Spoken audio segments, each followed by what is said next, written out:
Assalamu alaikum class. Uh, we are studying chapter radioactivity. Okay, this is chapter number 7. We have already learned in the first class what is called radioactivity and what are the types of radioactive rays. Okay, we have learned that there are three types of radioactive rays named as alpha ray, beta ray and gamma ray. Okay, alpha and beta are also called as alpha particles and beta particles. Okay, but gamma is never called as gamma particle. Okay, because gamma is only ray. Okay, whereas alpha and beta rays, these are actually particles. We know that alpha is 2 protons, 2 neutrons. Okay, so it is a particle. It is composed of particles now. And similarly gamma is nothing similarly beta ray is also a one particle, that is electron. Okay, so that's why it is also called as beta particle. Okay, so basically alpha and beta are called particles and gamma is called ray. Okay, in the last class we have learned this chart about alpha, beta and gamma. Okay, we have learned the comparison, what is called alpha, beta and gamma, and the main thing is that their penetrating power and the ionizing power. You must have confused here कि यहाँ पे हम लोग depends upon speed of alpha, beta, gamma ये क्या लिखे हैं. देखो हम ये बता रहे हैं कि जो पेनेट्रेटिंग पावर होता है, ठीक है, वो किस चीज़ पे डिपेंड करता है. पेनेट्रेटिंग पावर डिपेंड करता है उस रे का स्पीड के ऊपर, मतलब अल्फा बीटा गामा की स्पीड के ऊपर डिपेंड करता है. समझ में आ रही बात. तो अल्फा बीटा गामा में मतलब जिसका जितना ज़्यादा स्पीड होगा उसका पेनेट्रेटिंग पावर भी उतना ज़्यादा होगा. ठीक है, तो गामा का स्पीड सबसे ज़्यादा होता है. गामा का स्पीड कितना होता है, जो लाइट का स्पीड होता है गामा का भी स्पीड वही होता है, 3 × 10⁸ मीटर पर सेकेंड.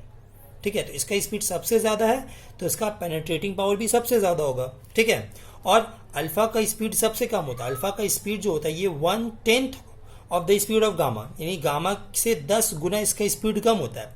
ओके, तो इस हिसाब से इसका पेनेट्रेटिंग पावर भी गामा से कम होता है. बात समझ में आ रही है. ठीक है, और जो बीटा का है, जो बीटा का स्पीड कितना होता है, this is 3/10 of the speed of gamma.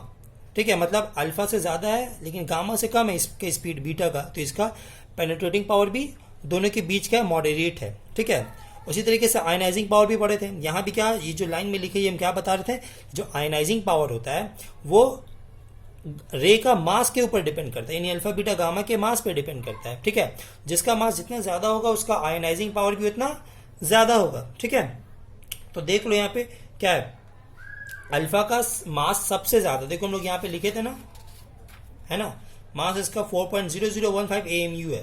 Okay, beta का मास कितना, 1/1837 AMU, कितना कम है ना, और गामा का तो मास है ही नहीं. ठीक है, क्योंकि ये तो कोई पार्टिकल ही नहीं है.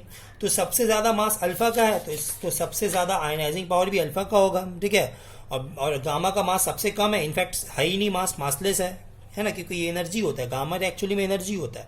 ठीक है, तो इसका मास सबसे कम है तो इसका आयनाइजिंग पावर भी सबसे कम है, और बीटा का मॉडरेट है. ठीक है, इस तरीके से हम लोग लिखे alpha is more than beta is more than gamma. ठीक है, तो ये जो लास्ट क्लास में कंफ्यूजन था उसको हम दूर कर दिए. ठीक है, आज हम लोग जो नया पढ़ेंगे वो क्या है, वो आज से हम लोग स्टार्ट करेंगे. ठीक है, अल्फा बीटा गामा का जो ऑरिजिन है वो क्या है. ठीक है, अच्छा उससे पहले एक चीज़ और बात बता देते हैं, कौन सा हैवी, जैसे हम बताए थे ना कि जितना भी हैवी न्यूक्लियस होता है, मतलब इसका साइज बहुत ज़्यादा बड़ा होता है, उसमें रेडियो एक्टिविटी होता है. तो किस में होता है, ठीक है, जनरली उसमें होता है कि जिसका न्यूक्लियस में प्रोटोन मतलब न्यूट्रॉन बाई प्रोटोन का रेशियो, यानी न्यूट्रॉन बाई प्रोटोन अगर हम लोग करेंगे, अगर उसका वैल्यू 1.56 से ज़्यादा होगा तभी वो वाला एलिमेंट अपने आप रेडियो एक्टिव होगा. मतलब समझो ये कंडीशन है हैवी न्यूक्लियस के लिए. क्या लिखे हैं, condition for a heavy nucleus to be radio active.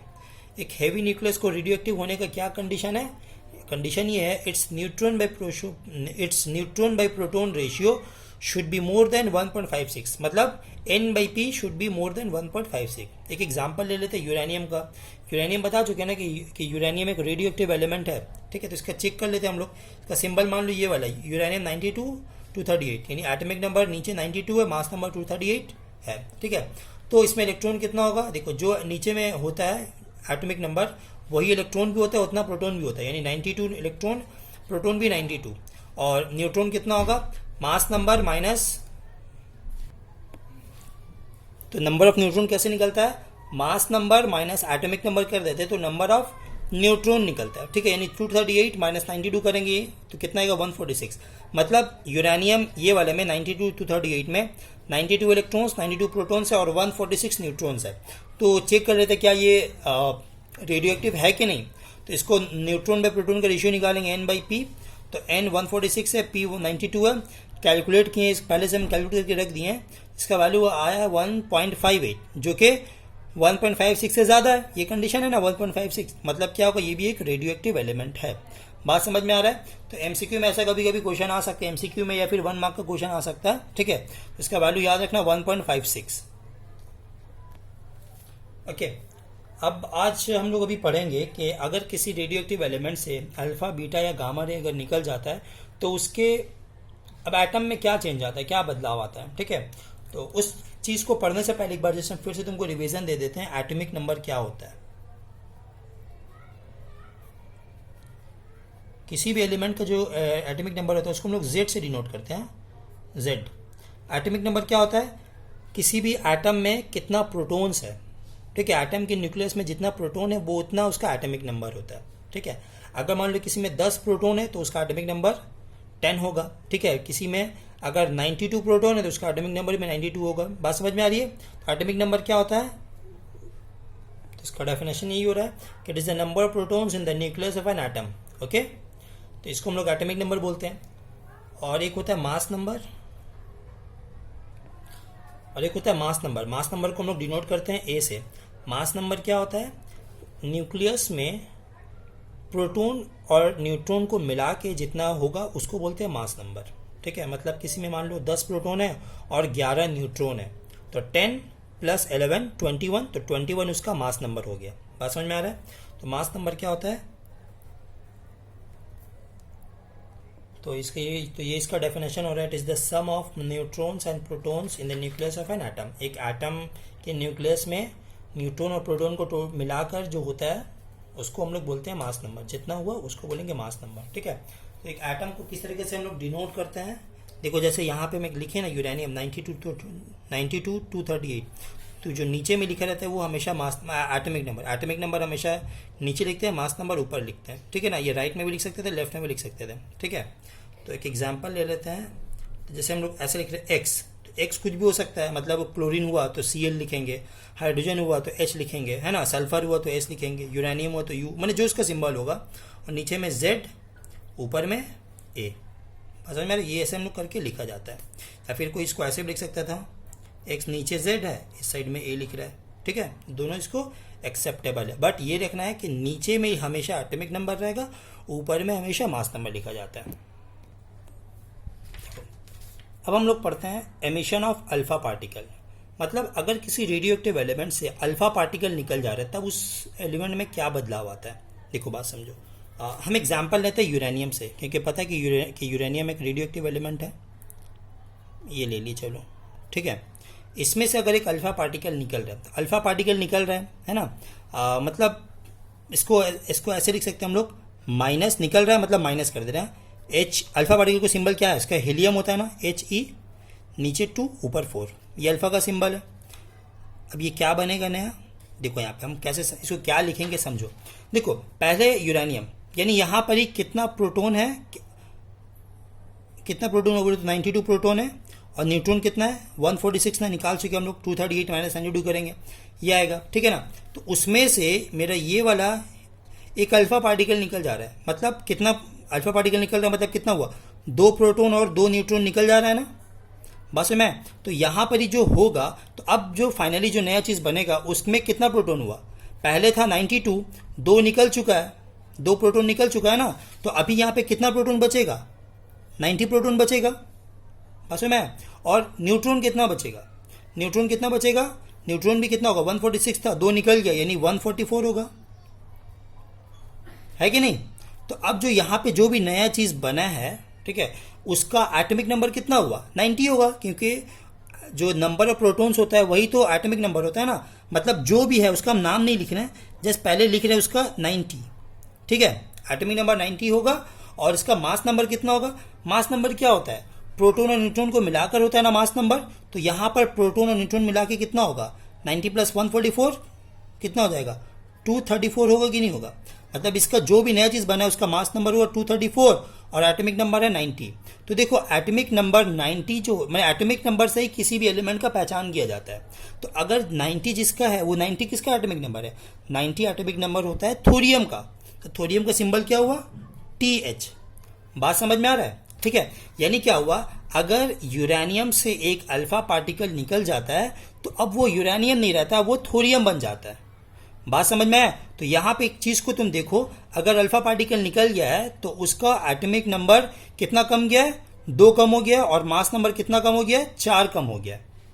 समझ में आ रही है बात? मतलब देखो अगर ऐसे ऐसे मिलाओगे 92 माइनस 2 कितना होगा? 90। 238 माइनस 4 यानी मास नंबर से मास नंबर माइनस होगा, एटॉमिक नंबर से एटॉमिक नंबर माइनस होगा। तो जो आएगा वो ऐसे हम लोग लिखेंगे 238 माइनस 4 234, 92 माइनस 2 90, 90 किसका होता है? थोरियम का होता है। तो ये मेरा एक इक्वेशन बन गया। बात समझ में आया? ठीक है, तो ये इसको ऐसा लिखते हैं। देखो एक चीज़ और बात बता दे तुमको, यहाँ पे जो यूरेनियम है, यूरेनियम से ही ना, तो इस यूरेनियम को हम लोग बोलते हैं मदर न्यूक्लियस। मदर बोलो या फिर पेरेंट न्यूक्लियस। ठीक है, और जो नया बना है उसको हम लोग क्या बोलते हैं? Daughter nucleus. बात समझ में आया? मतलब थोरियम का पैदाइश किससे हुआ है? यूरेनियम से हुआ। तो अगर थोरियम, अगर सपोज उसको डॉटर बोल रहे हैं तो जिससे पैदाइश होता है उसको हम लोग मदर बोलते हैं ना। तो ये मदर हुआ, ये मदर न्यूक्लियस है, और ये से क्या हो रहा है? डॉटर न्यूक्लियस हो रहा है।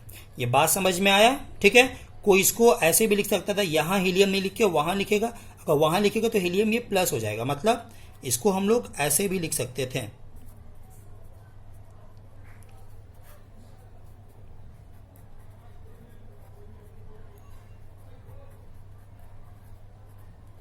ओके, इसको हम लोग ऐसे भी लिख सकते थे प्लस करके। ठीक है ना, समझ में आ रही है बात? तो एक अगर हम लोग जनरल में अगर हम लोग लिखते हैं, इन जनरल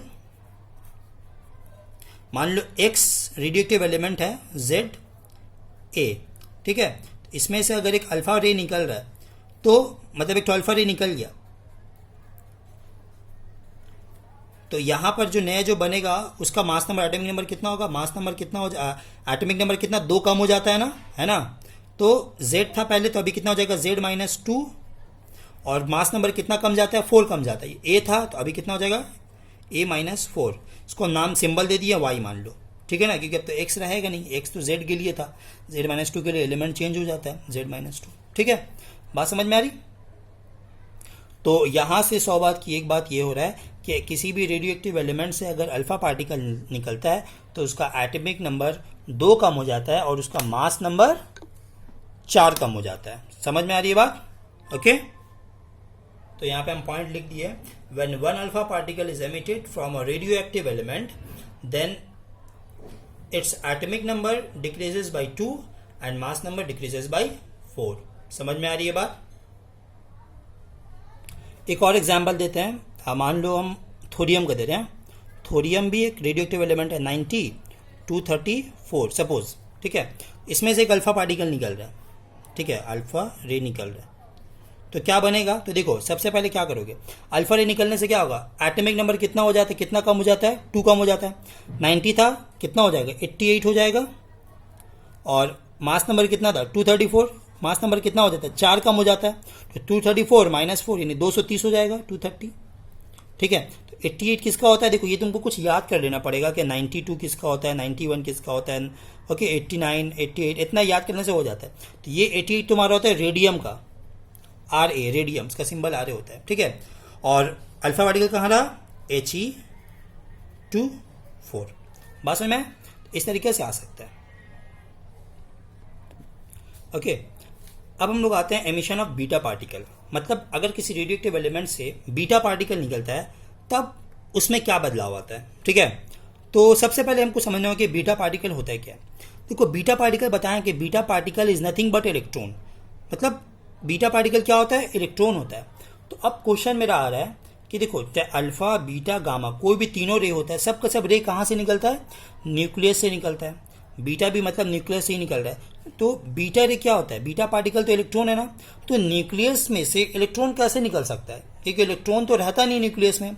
न्यूक्लियस में तो प्रोटॉन्स और न्यूट्रॉन्स रहता है, इलेक्ट्रॉन तो प्रोटॉन न्यूक्लियस के बाहर घूमता है ना ऑर्बिट में, तो न्यूक्लियस के अंदर इलेक्ट्रॉन्स कहाँ से आ गया, बीटा रे कैसे निकल सकता है। तो यहाँ पर एक चीज़ तुमको समझना होगा, वहाँ पर इलेक्ट्रॉन प्रेजेंट नहीं रहता है, बट वहाँ पर इलेक्ट्रॉन फॉर्मेशन होता है, इलेक्ट्रॉन प्रोड्यूस होता है। कैसे प्रोड्यूस होता है देखो हम समझा रहे हैं। वहाँ पर एक मतलब न्यूक्लियस में न्यूट्रॉन तो है ना, तो एक न्यूट्रॉन ब्रेक हो जाता है प्रोटॉन और न्यूट्रॉन में, बात समझो। ओके, तो एमिशन ऑफ बीटा पार्टिकल मतलब जो इलेक्ट्रॉन है वो कैसे रिलीज होता है, बात समझो। One neutron breaks into proton and electron.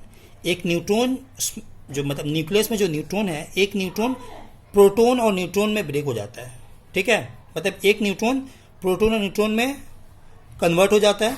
अब वो जो प्रोटॉन है, जो प्रोटॉन बना है, वो प्रोटॉन न्यूक्लियस में ही रहता है, और जो इलेक्ट्रॉन है वो बीटा रे के फॉर्म में बाहर निकलता है। बात समझो, एक न्यूट्रॉन जो है वो प्रोटॉन और इलेक्ट्रॉन में ब्रेक हो जाता है खुद ब खुद, प्रोटॉन न्यूक्लियस में ही रह जाता है, ठीक है, और इलेक्ट्रॉन बाहर रिलीज हो जाता है, वही तुम्हारा हो गया बीटा रे। अच्छा देखो, अगर प्रोटॉन उसमें रह जा रहा है मतलब क्या हुआ, पहले जितना प्रोटॉन था उस न्यूक्लियस में एक प्रोटॉन नया आ गया ना, है ना, तो अगर एक प्रोटॉन बढ़ गया तो उसका एटॉमिक नंबर भी एक बढ़ जाएगा, क्योंकि एटॉमिक नंबर क्या होता है, नंबर ऑफ प्रोटॉन्स। तो नंबर ऑफ प्रोटॉन्स अगर एक बढ़ गया तो एटॉमिक नंबर भी एक बढ़ जाएगा, बात समझ में। तो खैर यहाँ पे इसको हम लोग कैसे ये ब्रेक हुआ इसको हम इक्वेशन में अगर हम लोग लिखेंगे तो देखो, न्यूट्रॉन को हम लोग सिंबल लिखते हैं एन, उसका मास नंबर, उसका एटॉमिक नंबर कितना होगा, 0 होता है, मास नंबर 1 होता है। देखो एटॉमिक नंबर 0 क्यों, एटॉमिक नंबर किसको बोलते हैं, नंबर ऑफ प्रोटॉन्स को या नंबर ऑफ इलेक्ट्रॉन्स को, है ना। तो न्यूट्रॉन में तो न्यूट्रॉन तो एक न्यूट्रॉन है, उसमें प्रोटॉन और इलेक्ट्रॉन कहाँ से आएगा, यानी 0 है, ठीक है। और मास नंबर क्या होता है, number of neutrons and proton, neutron proton को मिलाकर होता है मास नंबर। तो एक न्यूट्रॉन तो खुद एक है ना, प्रोटॉन तो उसमें है नहीं, न्यूट्रॉन तो न्यूट्रॉन हुआ, तो यानी उसका मास नंबर भी एक ही रहेगा, ठीक है। तो ये किस में ब्रेक हो जाता है, एक इलेक्ट्रॉन और एक प्रोटॉन। तो इलेक्ट्रॉन का सिंबल क्या होता है, -1 0, प्रोटॉन का सिंबल क्या होता है 1 1, ठीक है। तो देखो यानी अगर यहाँ पे अगर हम कंपेयर करेंगे, देखो बात समझो, लेफ्ट हैंड साइड में जितना मास नंबर होगा राइट हैंड साइड में भी उतना ही होना चाहिए। लेफ्ट हैंड साइड में एटॉमिक नंबर जितना होगा राइट हैंड साइड में भी टोटल एटॉमिक नंबर उतना ही होना चाहिए। तो देख लो मास नंबर कितना है, लेफ्ट हैंड साइड में 1 है ना, यहाँ पे कितना होगा 0 + 1 यानी 1, सही है। एटॉमिक नंबर नीचे में कितना है 0 है ना, यहाँ पे कितना -1 + 1, तो माइनस प्लस कैंसिल हो जाएगा तो 0 हो जाएगा, है ना, यानी यहाँ पर ये सेटिस्फाई कर रहा है। तो देखो यहाँ पर इलेक्ट्रॉन का सिंबल क्या हुआ -1, तो -1 क्यों है, क्योंकि ये वाले इक्वेशन को सेटिस्फाई करने के लिए। तो देखो बीटा का सिंबल हमेशा याद रखना -1 0 होता है, ठीक है, बीटा बोलो या फिर इलेक्ट्रॉन का सिंबल ये इस तरीके से होता है। तो ये बात समझ में आया ना कि बीटा पार्टिकल कैसे प्रोड्यूस होता है, न्यूक्लियस में न्यूट्रॉन, एक न्यूट्रॉन जो है वो प्रोटॉन और इलेक्ट्रॉन में ब्रेक हो जाता है, प्रोटॉन न्यूक्लियस में रह जाता है और इलेक्ट्रॉन बीटा रे के फॉर्म में निकल जाता है, वही तुम्हारा हो गया बीटा रे, ठीक है। तो अब इसको फिर से लिखते हैं हम लोग, ठीक है, एक एग्जांपल लेते हैं। चलो एक एग्जांपल लेते हैं, थोरियम, मतलब मान लो कि थोरियम से बीटा रे निकल रहा है। देखो थोरियम का यहाँ पे कितना है एटॉमिक नंबर 90 मतलब थोरियम का ही होता है। मास नंबर यहाँ पे अलग है ना, 239 है, पहले लिखे थे 234। देखो कंफ्यूज मत होना कि मास नंबर अलग अलग क्यों है, मास नंबर अलग है मतलब ये हुआ कि वो आइसोटोप्स है, थोरियम का आइसोटोप्स है। आइसोटोप क्या होता है, अलग अलग मास नंबर जो होता है उसको आइसोटोप हम लोग बोलते हैं, ठीक है। तो यहां से अगर एक बीटा पार्टिकल निकल रहा है, तो बीटा निकल रहा है मतलब माइनस हो रहा है, यानी माइनस बीटा, बीटा का सिंबल क्या होता है इलेक्ट्रॉन, -1 0 1, है ना, ये निकल जाएगा तो क्या होगा। देखो ऑलरेडी हम लोग सीख चुके हैं कि मास नंबर क्या, एटॉमिक नंबर क्या होता है, एक बढ़ जाता है ना, तो एक बढ़ गया है मतलब वैसे भी तुम चेक कर लो, अगर 90 है तो 91 हो जाएगा। कैसे होगा देख लो, 90 माइनस -1 यानी माइनस माइनस क्या होगा प्लस हो जाएगा ना, तो 90 + 1 तो 91 हो जाएगा। और मास नंबर क्या होगा 229 - 0 यानी मास नंबर से मास नंबर माइनस होगा, 229 से 0 जाएगा तो 229 ही रहेगा, है ना। तो ये 91 हो गया, मतलब यहाँ पे इसका एटॉमिक नंबर चेंज हो गया। तो एटॉमिक नंबर 91 किसका होता है, 91 होता है पैलेडियम का, बस में। तो यहाँ भी क्या हुआ समझ में आया, यहाँ भी एक न्यू एलिमेंट प्रोड्यूस हुआ है, थोरियम था, थोरियम से अगर बीटा रे निकल गया तो वो पैलेडियम बन गया, ठीक है। तो इसको हम लोग क्या बोलेंगे, मदर न्यूक्लियस या फिर पेरेंट बोलो, और इसको बोलेंगे हम लोग डॉटर, बात समझ में आया? ठीक है, इसको कोई ऐसे भी लिख सकता था, मतलब बीटा रे को वहां शो कर सकते थे, यानी थोरियम 90 229 क्या जाएगा, पैलेडियम 91 229 प्लस, ठीक है ऐसे भी देख लो सेटिस्फाई होगा, 91 -1 90 और 229 प्लस 0 229। समझ में आ रही है बात? ठीक है, तो यहां से क्या समझ में आ रहा है, अगर किसी भी रेडियो एक्टिव एलिमेंट से बीटा रे निकलता है तो उसका एटॉमिक नंबर 1 बढ़ जाता है और मास नंबर चेंज नहीं होता है। बस में अच्छा क्वेश्चन हो सकता है कि सर मास नंबर यहाँ पे क्यों चेंज नहीं हो रहा है? चलो नंबर से भी यहाँ पे समझ सकते हैं। देखो यहाँ पे देखो थोरियम में एक न्यूट्रॉन कम हो गया होगा, है ना, तो एक वही तो न्यूट्रॉन कम हो कि ना, प्रोटॉन और इलेक्ट्रॉन बना है, तो अगर एक न्यूट्रॉन कम हुआ होगा तो उसका मास नंबर भी एक कम हो जाना चाहिए, क्योंकि मास नंबर क्या होता है, प्रोटॉन और न्यूट्रॉन को मिला के बोलते हैं हम लोग मास नंबर, तो एक मास नंबर कम हो जाना चाहिए। लेकिन अगर न्यूट्रॉन ब्रेक हुआ है तो साथ में एक प्रोटॉन भी तो प्रोड्यूस किया है ना, यानी अगर एक न्यूट्रॉन से एक मास नंबर एक कम होना चाहिए तो एक नया प्रोटॉन बनने की वजह से वो एक मास नंबर बढ़ भी जाना चाहिए, मतलब एक मास नंबर घटा तो एक बढ़ भी गया, तो ओवरऑल कितना चेंज हुआ, 0 हुआ, कोई चेंज नहीं हुआ, मतलब मास नंबर चेंज नहीं हुआ, इसलिए यहां पर मास नंबर चेंज नहीं होता है। समझ में आ रही है बात? इसी बात को हम फिर से लिख दिए हैं, when one beta particle is released from a radioactive nucleus, the atomic number of the daughter element increases by 1 and mass number does not change. Am I clear? तो ये हम जनरल फॉर्मूला लिख दिए हैं, अगर एक्स जेड ए, अगर ये daughter element, अगर ये मदर एलिमेंट है, इसमें से अगर एक बीटा पार्टिकल निकल रहा है तो जो नया एटॉमिक नंबर कितना एक बढ़ जाता है, तो z+1, मास नंबर वही ए का ए रहता है, ठीक है, तो जब एटॉमिक नंबर चेंज हो गया तो एलिमेंट भी चेंज हो गया होगा, तो इसलिए हम y लिखे हैं और ये बीटा का सिंबल है, ठीक है ना, मतलब एक बीटा रे भी रिलीज हुआ साथ में। समझ में आ रही बात? अब आते हैं एमिशन ऑफ गामा रे, मतलब एक रेडियो एक्टिव एलिमेंट से अगर गामा रे निकलता है तो उस नए एलिमेंट में क्या चेंज आता है। तो देखो यहाँ पे बात समझो, अगर किसी रेडियो एक्टिव एलिमेंट से अल्फा या बीटा रे अगर निकलता है, ठीक है, तो जो नया रेडियो एक्टिव एलिमेंट बनता है जिसको हम लोग बोलते हैं डॉटर एलिमेंट, उसके पास एक्सेस ऑफ एनर्जी हो जाता है। मतलब देखो क्या हुआ, हर एक एलिमेंट का अपना एक एनर्जी रखने का कैपेसिटी होता है, ठीक है ना, तो अगर उससे ज्यादा एक्स्ट्रा एनर्जी उसके पास रहेगा तो वो एक्स्ट्रा एनर्जी को क्या करेगा, वो रिलीज करना चाहेगा, ठीक है। तो वही बात बता रहे हैं कि अगर किसी भी रेडियो एक्टिव एलिमेंट से अल्फा या बीटा रे निकल जाता है तो वो जो नया डॉटर एलिमेंट है उसके पास एक्स्ट्रा एनर्जी हो जाता है, तो वो जो एक्स्ट्रा तो वो इस तरीके से वो अनस्टेबल हो गया, तो वो स्टेबल होने के लिए क्या करेगा, वो जो एक्स्ट्रा एनर्जी है उसको वो रिलीज करता है। तो वही जो एक्स्ट्रा एनर्जी जो रिलीज हो रहा है, उसी एक्स्ट्रा एनर्जी को हम लोग बोलते हैं गामा रे। तो हम पहले बता चुके थे ना कि गामा रे एक्चुअली में क्या, ये एक एनर्जी है, ठीक है। तो ये बात समझ में है, यानी गामा रे क्यों निकलता है, गामा रे स्टेबल होने के लिए निकलता है। अल्फा या बीटा रे निकल जाने के बाद जो डॉटर एलिमेंट है वो अनस्टेबल हो जाता है, क्योंकि उसके पास एक्सेस ऑफ एनर्जी होता है, ठीक है, तो जिसको वो गामा रे के फॉर्म में वो रिलीज करता है। बात समझ में आ रही है? तो गामा रे एक पार्टिकल नहीं है, ये एक एनर्जी है।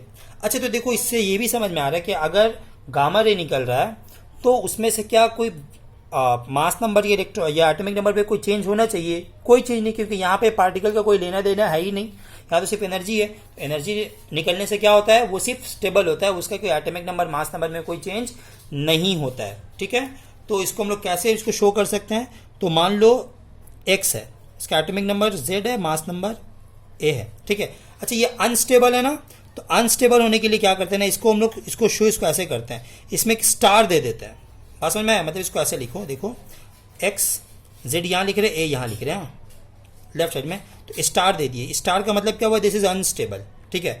इसमें से गामा रे निकल गया, गामा रे, तो ये क्या हो गया, अब ये स्टेबल हो गया, मतलब x का x ही रहेगा, z और a ही रहेगा, लेकिन अभी क्या हो गया, स्टेबल हो गया, क्योंकि यहाँ पे तो स्टार हट गया, मतलब एनर्जी हट गया। तो ये क्या था, अनस्टेबल था,